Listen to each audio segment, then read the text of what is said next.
திருநெல்வேலியில் கலைஞரால் கட்டப்பட்ட ஈரடுக்கு பாலம் திருவள்ளுவர் ஈரடுக்கு மேம்பாலம் என்று அழைக்கப்படுகிறது. இது இந்தியாவிலேயே முதலாக ரயில் பாதையின் குறுக்கே கட்டப்பட்ட ஈரடுக்கு மேம்பாலம் என்ற பெருமையையும், ஆசியாவிலேயே ரயில் பாதையின் குறுக்கே அமைக்கப்பட்ட முதல் இரட்டை அடுக்கு மேம்பாலம் என்ற பெருமையையும் பெற்றுள்ளது. கட்டுமானம் 1969ஆம் ஆண்டு அப்போதைய தமிழக முதலமைச்சர் கலைஞர் கருணாநிதியால் இந்த பால வேலைகளுக்கு அடிக்கல் நாட்டப்பட்டது. 4 ஆண்டுகள் பணிகள் நடைபெற்று 1973ஆம் ஆண்டு நவம்பர் 13ஆம் தேதி இப்பாலம் திறக்கப்பட்டது. திருக்குறளில் 2 அடிகள் இருப்பது போல இந்த பாலத்தில் 2 அடுக்குகள் இருப்பதால் அப்போதைய முதல்வர் கலைஞர் கருணாநிதி இதற்கு திருவள்ளுவர் ஈரடுக்கு மேம்பாலம் என்று பெயரிட்டார். திருநெல்வேலி சந்திப்பு ரயில் நிலையம் அருகே ரயில் தண்டவாளத்தை கடந்து செல்வதற்காக இந்த பாலம் கட்டப்பட்டது. இதன் முக்கிய நோக்கம் ரயில்வே இருப்பு பாதையை கடக்கும்போது ஏற்படும் விபத்துகளையும் போக்குவரத்து நெரிசலையும் தவிர்ப்பது.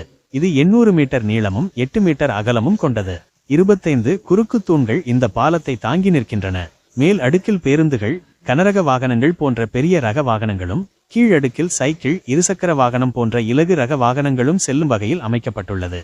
இதற்கு கீழே நெல்லை சந்திப்பிலிருந்து கன்னியாகுமரி, திருச்செந்தூர், தென்காசி, செங்கோட்டை செல்லும் ரயில்கள் தங்கு தடையின்றி செல்லும் வகையில் திட்டமிடப்பட்டுள்ளது. திருநெல்வேலியின் ஒரு முக்கிய அடையாள சின்னங்களில் ஒன்றாக இது திகழ்கிறது. காலப்போக்கில் ஏற்பட்ட சேதங்களை சரிசெய்யும் வகையில் இந்த பாலம் பலமுறை சீரமைப்பு பணிகளை சந்தித்துள்ளது. சீரமைப்பு பணிகள் மேற்கொள்ளப்பட உள்ளன.